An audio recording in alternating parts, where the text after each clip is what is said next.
Narcissistic leaders can derail and frankly destroy careers.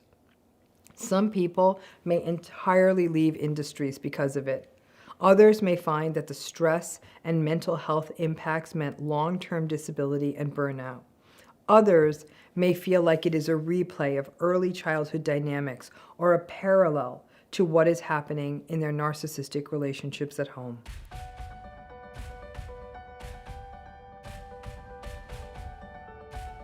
Have any of you ever had a narcissistic boss? Raise your hand. That's a lot of hands. Let's talk about it. We don't talk enough about what happens when you have a narcissistic boss. I think we all have a good sense of what happens. And for many of you, that narcissistic boss is and has been at one point in time, even if it's not anymore, it was a primary narcissistic relationship. It's not strange to be a person who had a perfectly fine childhood and who's in a perfectly fine relationship, but is in a deeply toxic work relationship, right? So that happens sometimes. Now, we're going to break this down in different workplace relationships, but in this video, we're going to focus on the bosses because they have more power, they can probably do the most harm. And this boss may be someone to whom you directly report. They may be someone several levels above you. They may also be a boss with whom you rarely interact, but who is indirectly making your life miserable with the policies and the decisions that they make. Now remember, narcissistic people naturally gravitate to leadership positions. They like being the boss. They like being the one with the power and the control. Now listen, I want to be clear. That's not to say that all people in leadership are narcissistic. That's not at all true. Nor does it mean that people who are drawn to leadership are narcissistic either. Some people just really, they believe in something, they want to have that role. But narcissistic people may disproportionately lead into leadership. They want to be the boss. They're often terrible leaders because being the boss means more responsibility. They don't want the responsibility, they just want the power. Now, there are different things that make a narcissistic boss. Now, some of this was captured by someone named Jean Littman-Blumen, who wrote about some of these themes in her book, and we will have links to her book in the video notes for those of you who want to explore it more. And some of what she writes about captures some of the top notes of what make a toxic leader or narcissistic boss, right? And I think we can add some things to her list too. So the first thing that she points out is a lack of integrity. Now, we know that integrity ain't a narcissistic person's strong suit. They have none. They claim to have a lot, though, which in a way is even worse because they actually believe that they are honorable leaders. They will make a promise to your face and then renege. And let's say you get a little suspicious or have good instincts and say to that leader, hey, great, I'm so glad we're in agreement. Can we put that in writing? That leader will double down and gaslight you and say, really? You know me better than that. Do we need all that nonsense and the lawyers and the paper? You know I'm good for it. Well, no, they're not. They lack all integrity, and by you not getting it in writing, they will screw you over. They will think nothing of fattening their bonuses and screwing over people lower on the hierarchy in the workplace. They will make institutional level promises and then claim some budget BS on why they didn't follow through. The lack of integrity sort of represents a mashup of the narcissistic leader's natural lack of empathy, their entitlement, their callousness. They would sell the family dog if that will get them what they want. Now, if you close your eyes for a minute, think about a toxic boss that you've had. You gotta tell me, right? Without exception, that lack of integrity really stood out to you. And it'll be even more galling because many a narcissistic leader often leads on a platform about what an honorable and ethical person that they are. Secondly, they lie. And narcissistic leaders lie a lot. So that obviously relates to the lack of integrity, but it goes deeper. They lie and they gaslight. A great example of a toxic leader gaslight is, we all need to pull together and do more with less to support the larger vision of our important work. But they're never transparent about the books, and they may even lie about the numbers. They may lie about policies, lie about what they did, lie about what's going on, and as a result, people may feel like they're getting duped out of nowhere, and the workplace just does not feel safe. Once again, we're back with documenting, right? It's for this reason that documenting the hell out of what happens in a toxic workplace is so important, especially in real time. It's hard to go back and remember the details. At a minimum, you can document what they said and then catch them in a lie. But if they're toxic enough, it won't do much. Toxic leaders will seem to have big ambitions and goals that are grandiose, but they aren't about the larger success of the business or organization, but rather to aggrandize themselves. They'll say the kinds of things like, I'm going to be the CEO who oversaw more first quarter sales than any other CEO in this industry. It's not as much about how everyone came together to make those sales happen. It's about them. I'm going to be this one who is the CEO. And it's not just in business. Videos that might be up on a website about the institution, whether it's a university or a hospital or even a nonprofit, will show them as some sort of savior in the video, short of everything but a halo. It's here that the communal narcissistic folks are in their ground game, actually presenting themselves as the person who will forever change the world or some such nonsense, all while employee satisfaction and morale may be really low, but that toxic leader would never notice that or would blame those people for their own misery. Toxic bosses foster backstabbing and triangulated work cultures. They play favorites, they reward people for sharing secrets, for gathering gossip, and rewarding the folks who come back with the dirty intel. Toxic and narcissistic bosses will figure out who they can silence and will often use what I typically think of as a cult leader's tools. They do things like collect collateral, they figure out an employee's secrets, or they bail that employee out of a scandal or a tricky position and hold that over them and forever expect that person to do their bidding. They basically cash in on that and really do have that employee in their thrall forever. Narcissistic bosses will turn people against each other and create a workplace where ultimately nobody knows whom they can trust. In these workplaces, you may witness employees who do not make complaints for fear of being in the boss's crosshairs, and that colleagues who break rules never face consequences. So it gets very murky, very unjust, and again, very triangulated. Narcissistic and toxic leaders set up a workplace that is kind of always on edge, where the fear of intimidation is around the next corner, and where most people are demoralized. I'm a Lord of the Rings fan, so I can only liken this to the dark eye of Sauron. Remember that on Lord of the Rings? People attempt to avoid the cursed eye of the toxic boss and will hide and live in fear of this kind of boss coming for them. And this kind of workplace can silence any kind of innovation or growth because people just want to keep their heads down and the status quo stable and keep the leader happy. Everyone knows in these kinds of situations it's a matter of time before they will have to face the wrath of the toxic boss or the people in their inner circle. And lots of people are just sort of trying to keep it going year over year to make sure they get their bonus for that year or don't get hacked. Narcissistic leaders allow cultures of harassment and basically cultures of violating the fundamental human rights of people who work there consistently. This can mean that people, especially those with less power in a workplace, know that no matter what harm comes to them, that there's no recourse. And any whistleblower in those situations would be taking a massive chance. I was recently reading a news story about a woman who had been harassed for years by a person who was more senior than her in her organization.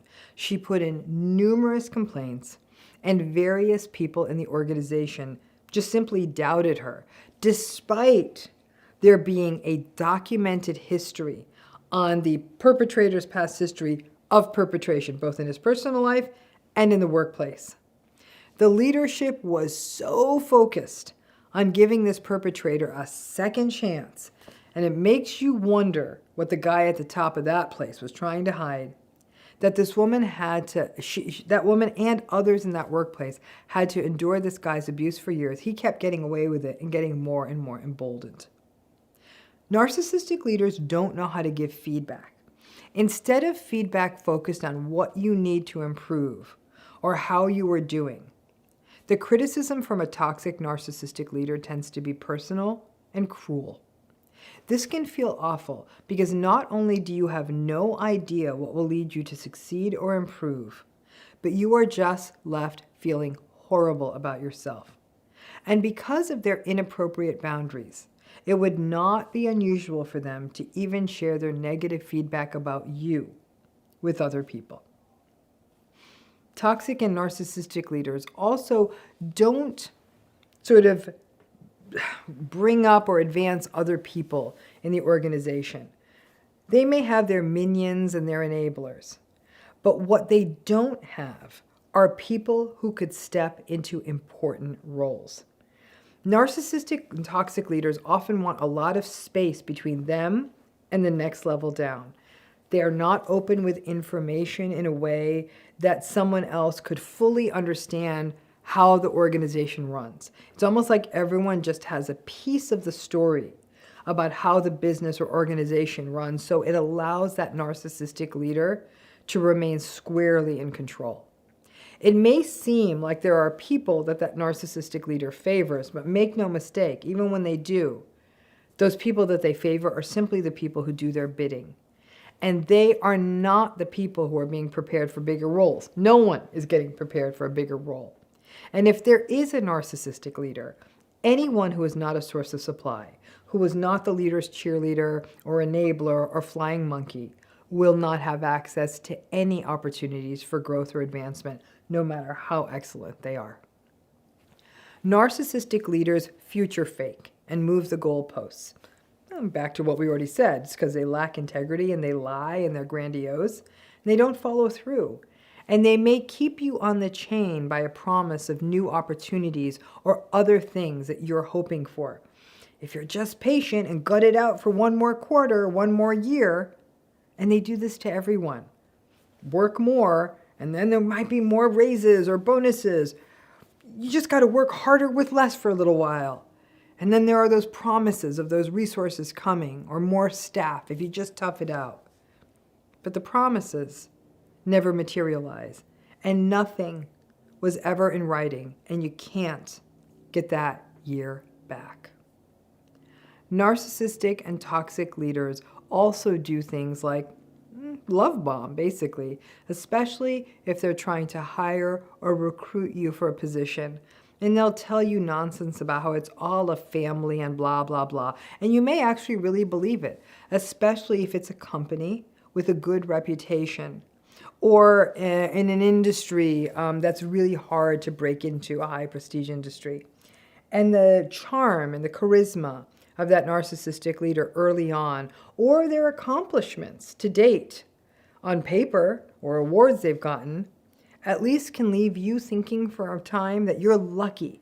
So when you start seeing those toxic patterns, you may start falling into the, maybe it's me, maybe I'm just not trying hard enough here, or I'm going to prove this person wrong, I'm going to work harder. Or you may fall into the shame in one of these workplaces of feeling complicit. Because if you did get into that toxic leader's inner circle, yeah, it was in part survival, but there can also be tremendous self-blame when you realize the harm this leader is doing.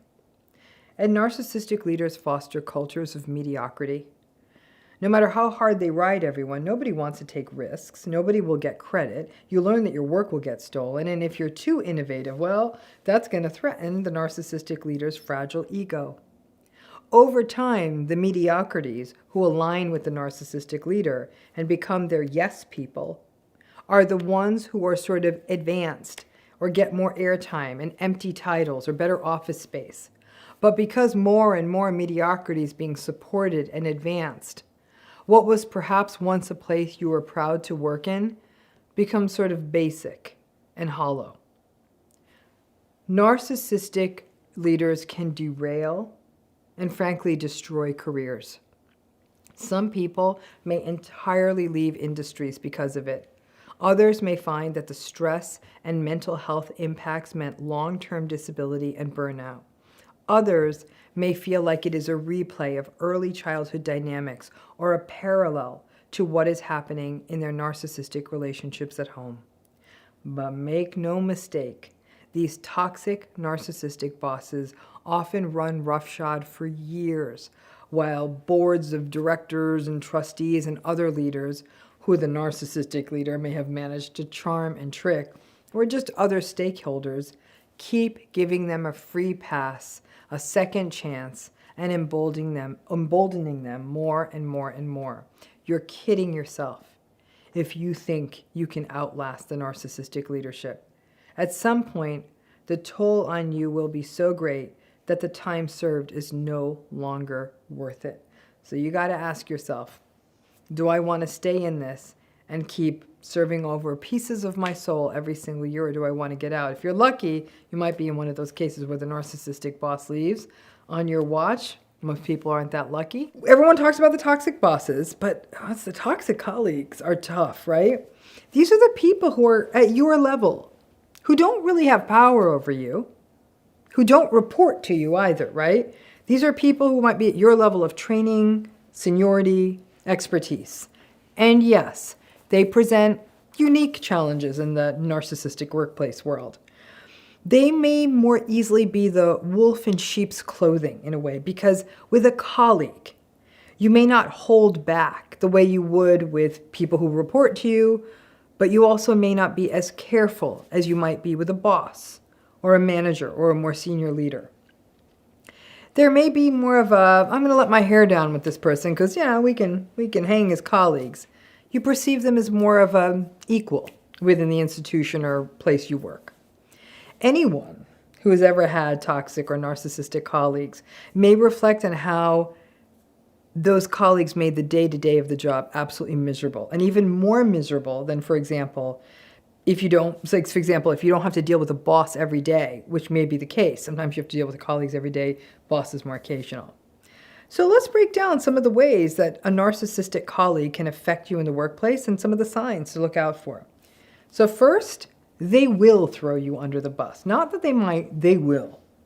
This may be that I'm starting this list out with one of the harsher things that can happen, but it can and it often does happen. Toxic colleagues might throw you under the bus to advance themselves, to get validation, or just get the perks they want. They sacrifice you. This may involve lying about you, telling decision makers that you aren't interested in something when in fact you are. They may say that you messed up with a client or got something in late, which may or may not be true. I've got to tell you, back in my professor days, these were the folks that would drop a dime on you for stepping out and maybe not being at your office hours or letting a class out a little bit early.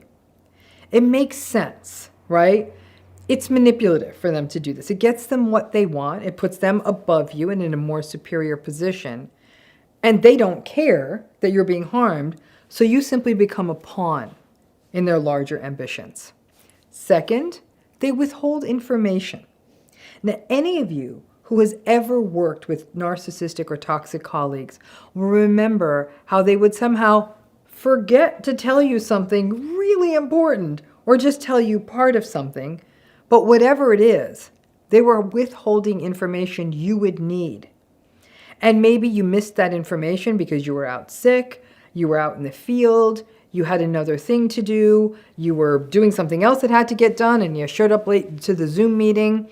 Or maybe they got the information during some sort of sidebar meeting that you didn't know about, or because they ran into someone in the hallway.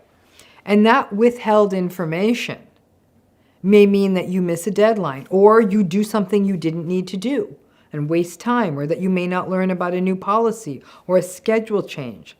Something that, may leave you looking foolish, certainly, or that you end up doing something wrong or missing something or wasting time. And it might just get you reprimanded, right? And then you may get gaslighted by the colleague or even by a supervisory person who may put it on you and say, well, it was your responsibility to figure it out. How are you supposed to figure out that someone's withholding info, right? Third thing about toxic colleagues, they are passive aggressive. Now, this may show up as the silent treatment, them handing you a problematic bunch of paperwork right before the end of the day, even though they had it all day long because they're mad at you because the boss complimented you the day before. Maybe they don't talk in a meeting where they feel that they aren't getting their way. You know the drill if you've had a passive-aggressive colleague. Their passive aggressiveness may and often will result in people having to walk on eggshells in the workplace, or people feel the need to appease the passive-aggressive colleague and give in to avoid the discomfort that's caused by this behavior. Fourth, it's a given that all narcissistic and toxic colleagues are entitled, and they often maintain double standards. They will feel that they could sort of saunter late into a meeting, but will raise all kinds of hell if other people are late. They will expect perks or resources that no one else gets. They will expect the others on the team to get their part of a project in on time, but then expect extra time to get their portion done. They will expect that they will get the shifts that they want and won't understand why other people think that that's not fair.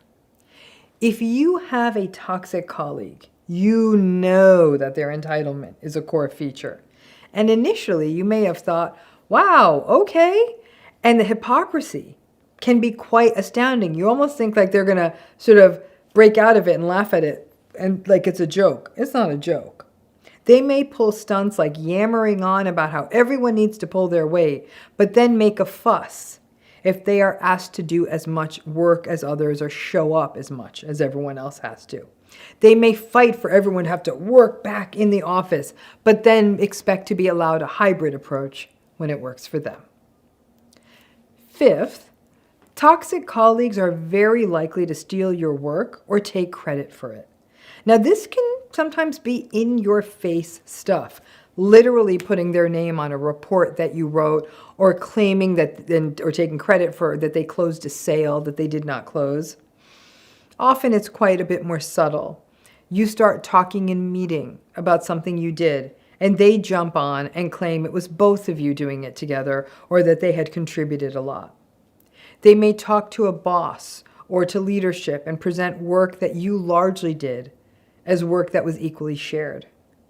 They may talk with you about an idea at happy hour or even on a weekend, and then pitch that idea of yours without you present and claim it as their own. You may be literally gobsmacked if you watch them do this. And here's the thing, and without documentation to show that it was your work, you may watch a colleague, this colleague, get praised for your hard work and creative ideas. Sixth, narcissistic folks will triangulate.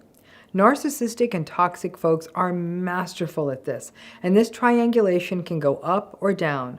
They may become cozy with senior leadership and use those relationships as a way to hold more power in the workplace, or they may pal around with employees that may be your direct reports or subordinates and create factions where you find yourself in an us versus them.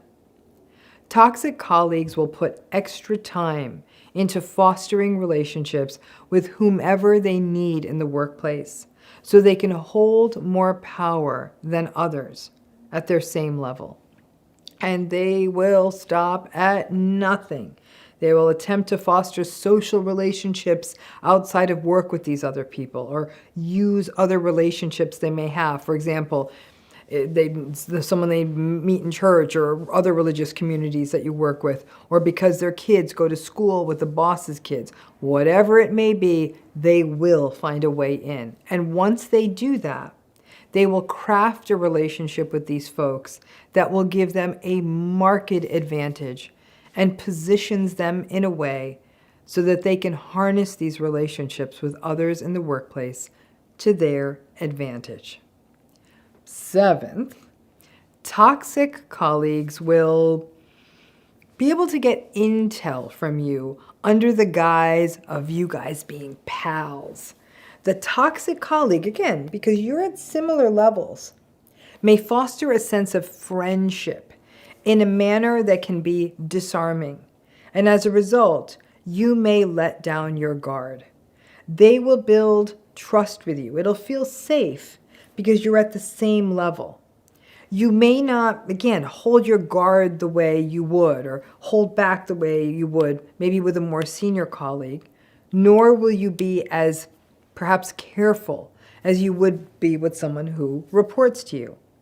And as they cultivate this trust, they will get information for you, from you. Maybe it'll be idle gossip and chatter that they then share with others. Or a rule you may have broken, like you claimed to be sick on a day you extended a vacation and you showed them the pictures of you surfing that day. Or as noted already, you share ideas that you're just sort of brainstorming you have and that they may then poach as their own. Narcissistic toxic colleagues kind of play it out like a chess match. And what may feel like a genuine friendship, or at least they try to make it feel like a genuine friendship, may simply be them getting you close enough to get information that will empower them further. An eighth thing you may see with a toxic colleague is that they will often act like they are victims. They will easily fall into the role of being the wronged party, especially when things don't go their way, that they have to work more than everyone else, and they are being made to take up the slack, and that it's not fair that they have to do X or Y because someone else is on maternity leave, or nothing is fair to them in the workplace. This victim stuff actually is very much occurs right in sort of lockstep with the passive-aggressive stuff, and over time may be so exhausting that folks find it easier to do stuff themselves than to have to listen to one more victimized rant. Toxic colleagues are, in their fashion, a lot more unhealthy and even at times more dangerous than toxic bosses. Because sometimes you're a bit surprised by them. You often don't see them coming. And they may take advantage of trust in a way that other people in the workplace can't. And as you can imagine, a narcissistic, toxic colleague doesn't want to stay at the same level as you for too long and will always be trying to find a way to either be advanced or get paid the same as you, even though they've come along later or don't, they haven't done the same amount of time, but not work as hard. In a workplace with toxic and narcissistic colleagues, you've got to get into the habit of documenting, saving emails and messages, and as unfortunate as it is, you're going to have to keep your cards and play your cards close to your chest. Allow me to set the scene and tell you a story. So, this is a workplace where everyone walked on eggshells around the division director. His explosive rage, unreasonable demands, and then the other issues. The triangulation, the moments of charm, moments when people would let down their guard and think they were a really good person, and then boom, more rage. People clamoring to be in the good graces of this division director.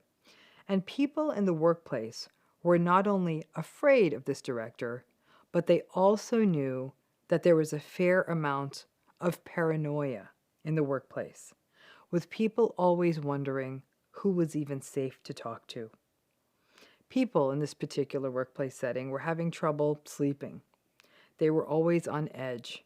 They were being asked to do more and more with less and less, and they were getting concerned about safety lapses, especially since quick decisions carried tremendous risk in this environment if they were wrong.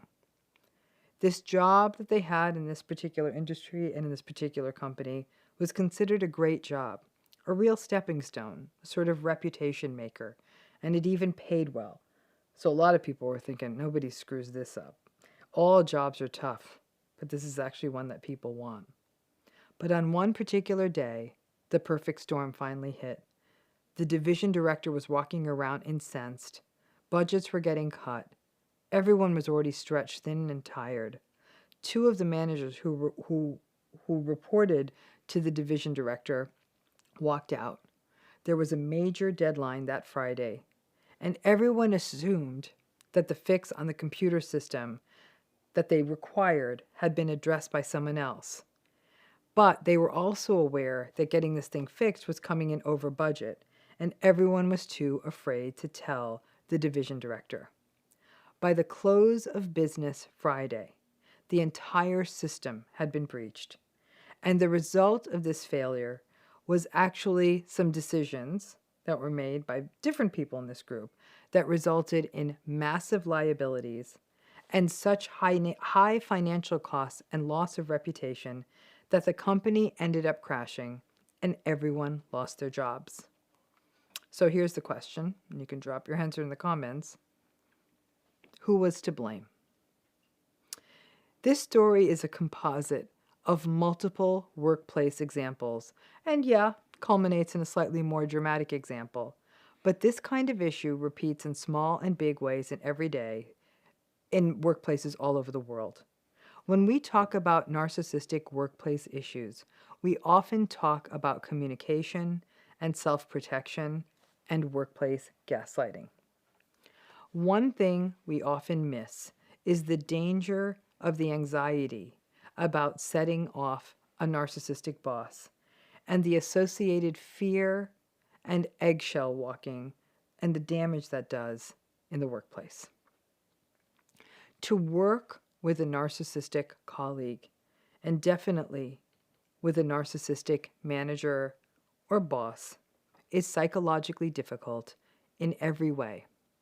It is associated with fear, anxiety, depression, exhaustion, anger, social issues such as familial disruption, often because people are so distracted and preoccupied. Workplace issues are actually quite unique. A lot of people will often give the simple suggestion, just like they tell people in relationships, get out of the relationship. For people in workplaces, the simple suggestion is often, well, just quit.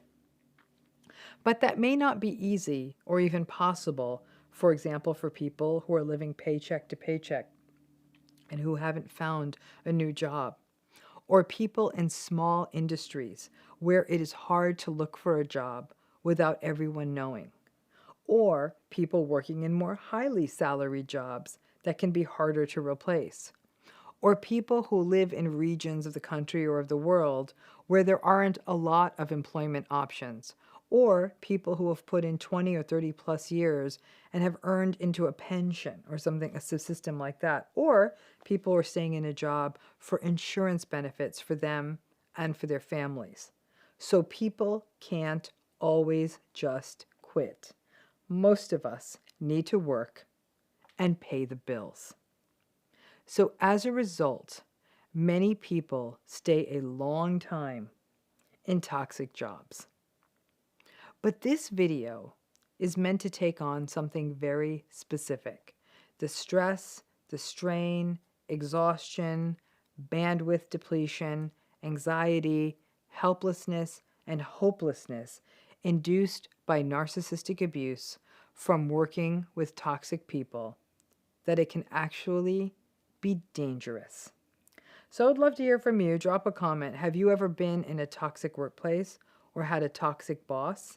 How did you feel while you were working there? And do you think it ever raised issues around danger? Now, in high-risk professions, where one error could result in direct physical harm to people, like medical professions, people working with firearms, people working with machinery that could be dangerous, in certain military roles. In those situations, being anxious or on edge, or feeling that if a question was asked, that would be met with rage and abuse, or triangulated workplaces where the chain of command is unclear, or it brings up anxieties because of the narcissistic person's shenanigans, or the greed of a narcissistic person who won't put the right amount of money into a problem. In any of these conditions, rather deadly consequences can potentially occur. Honestly, from a straight danger standpoint, addressing narcissism in the workplace becomes key. People in narcissistic workplaces aren't typically making their best decisions. They are sometimes just trying to avoid abuse, or they are not given sufficient guidance or support, or they are degraded or they're devalued if they ask for guidance. And if you haven't watched it, And while it might be a slight reshaping of the actual events, watch the series Chernobyl. This was a great example of horribly narcissistic leaders in the workplace that led to workers who raised real concerns, being compelled and screamed at to do something that they were underqualified to do in a rather authoritarian regime, and that ultimately had some rather tragic consequences. That's a sort of a cinematic, dramatic, but historic example, and this story has replayed many times around many tragic situations. Narcissistic people do not think about consequences, and that's one of the things that makes them dangerous. They do think about consequences only for themselves, but not for others. And on top of that, they also do not care about the people around them, which also makes them quite dangerous. This means not only bad or sloppy decisions by narcissistic leadership, but also compelling others who work with or under them to act on these bad decisions. And people who do not feel safe asking for or getting the support or guidance they need, and then perhaps engaging in behaviors or having to do things that they can't or shouldn't be doing. Narcissistic people are also notorious for blaming other people in the workplace. So there's always this menace hanging in the air that the careless narcissistic person's errors, that could be quite harmful, will result in you or someone else being blamed. So you are not only working under terrible conditions, but also living in fear that you will be blamed for the errors of the narcissists or their enablers. It's a bit like living in a spy novel, but not in a good way. And as a result, for those who are stuck working in narcissistic workplaces, I always encourage trying to keep as much documentation as you can. Because when you are blamed, at least you have documentation that might give you a tiny opportunity to push back. It may not work, but it beats not having any documentation to make your case. But frankly, it's even more subtle than that. Narcissistic workplaces are confusing, hostile, unrewarding, and abusive. So people in these workplaces just feel bad. They feel anxious and sad and helpless and disgusted and tired. These are not exactly conditions for cultivating peak performance. People in narcissistic workplaces are working defense, not offense. They're trying to avoid being yelled at. They're trying to avoid being fired. They're trying to avoid being blamed.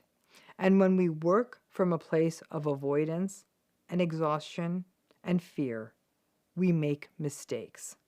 Scared people are distracted people. People in these workplaces are often ruminating, worried, monitoring, hypervigilant, on edge. And under those conditions, mistakes get made. And these are often more than just safety issues. These can also be clerical errors, which may mean that money gets lost, or computer errors, which may mean that confidential or financial information gets leaked.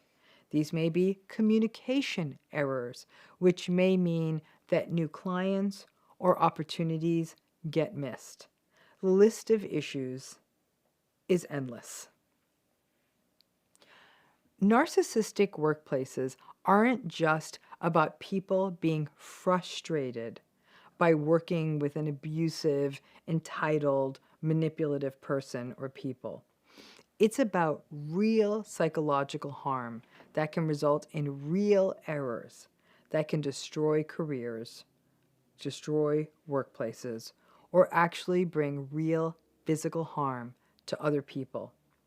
So to every workplace out there that is complacent and keeps enabling the toxic, abusive, and arrogant people in your midst, and you hope that somehow magically the narcissistic workplace situations will work themselves out, or you don't want to do the complex HR dance with the narcissists in your midst, I can only promise you one thing.